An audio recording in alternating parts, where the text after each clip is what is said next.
Welcome to another Instagram TV episode of Photo Critiques with Bryan and Rob. My name is Bryan Caparici. My name is Rob Noel. And today we have a great image up here that we're going to give you feedback on. Can't wait. Let's jump in. First of all, to the maker of this image, I just want to say beautiful. Well done. I would love to have a picture of my grandparents like this. My parents were English and very kind of conservative, and we probably would have had a hard time coaxing an emotive, incredible shot like this. So it's gorgeous. The feeling and emotion here is amazing. Not only that, the technical is actually pretty darn good as well. Like, we've got some great depth of field in use here, so the background has been thrown out, and it looks like a pretty busy background, so I'm really glad that you decided to shoot with a wide open aperture for this. Even the black and white quality is really singing here, so the tonality is great. There's a couple spots here that kind of jump out. You always know that your eye will always go to the brightest area of an image, so be careful of where you put those bright areas. But in this case, because the background's got some bright pockets as well, I don't think that's terrible. I mean, it looks very natural. She's backlit, he's backlit, so it's not unusual to see a little spillage on the shoulders. And fortunately here, there is still some detail in the highlight areas, so that is good. Where we are lacking a little bit, though, is in the shadows. So if you shot this raw, obviously not a problem. You just need to boost the detail back from the shadows a little bit and get a little more detail showing in the cloth. We want to be able to see the separation from his arm and the chest area of his jacket. Again, she's got her eyes closed. Not a big deal to me. I think it's more about the moment. She's very, very sharp in the eyes, nose, facial area there.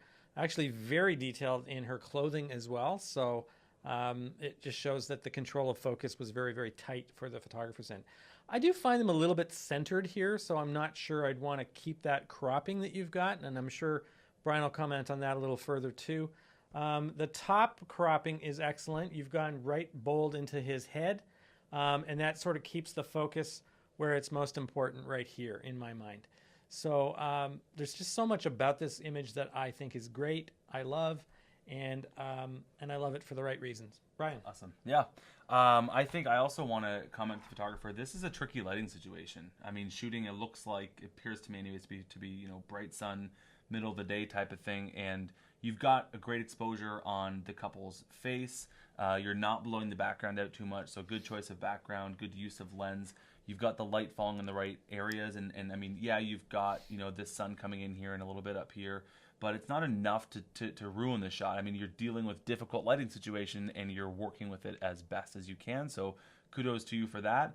I think if you wanted to improve this anymore, and again, this is where you have the sort of balance of, this is a candid moment, this is a real moment, so you're not going to have this couple enjoying this wonderful moment and then say, wait, before you laugh anymore, turn your shoulder more to the left. So of course you don't want to interrupt the moment, but if you had her shoulder rotated a tiny little bit, you probably could have cut out this spillover from coming onto her shoulder there. So just if you wanted to kind of get really, really nitpicky, I might kind of be mindful of that.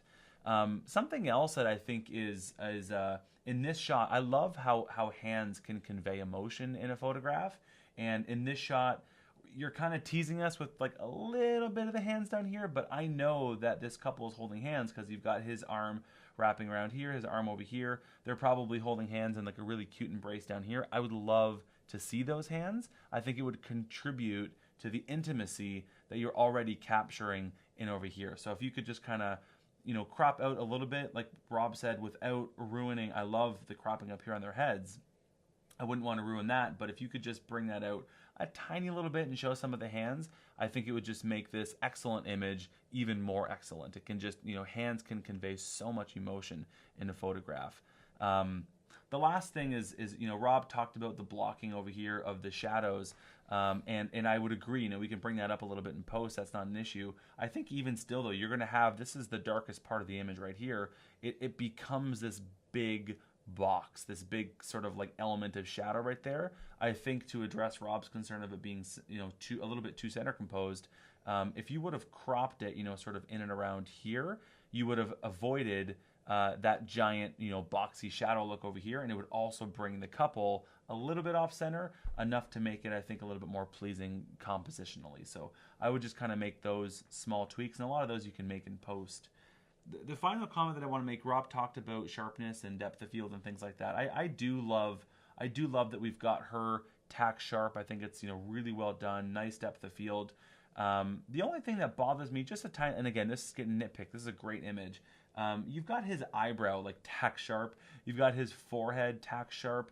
His mouth falls out of focus a little bit, which I think can be fine. And honestly, I'm not even convinced that if his mouth was in focus and these were out of focus, I'm not convinced that it would be better. But I'd be curious to try to experiment with that. If you would have rotated a tiny little bit over to the side, you probably would have had their mouths in the same plane of focus, and you probably would have gotten both those in focus. And I'm just curious if that would have improved the shot at all or not. It's a good point to make, because it's the difference between shooting at 1.2 and shooting at 2.8. Right. If you've got two people that are both important in the shot to you, Yep. maybe 2.8 is a better choice than 1.2, because if you look really closely, I only just noticed this now, her pearls are actually out of focus around her neck. And even her skin and shoulder blades are starting to fall out of focus. They're getting soft. And yet the detail in the dress in this area right here is like super tack sharp. So her nose and her chin are on the same plane. Wow, that went blue. That's cool. Colors over Yeah. So the nose and the dress basically are super tack sharp, and then everything else is falling off really fast. Yep. So it's a good point, is like maybe instead of going all the way with that crazy bokeh of like a 1.2, and again, we don't even know for sure it was, but maybe just use a little bit smaller opening just to make sure that you've got that permissible sharpness with both people. Otherwise, not a big deal. Great shot. You talked earlier, Rob, about the black and white conversion, and I think I want to actually underscore that a tiny little bit, because I think that this photographer did an excellent job in the black and white conversion in this particular shot. A lot of the times you see black and white conversions using presets or whatever, where you blow the detail out of the skin. Yeah. And I think in this particular shot, they've converted it in a way that you've still got some nice detail. You can still see the lines. You can still see some of the blemishes. And I think in this particular case, it just adds to this sort of like raw, emotive feeling of the image. So I think the photographer did a great job with their black and white conversion here.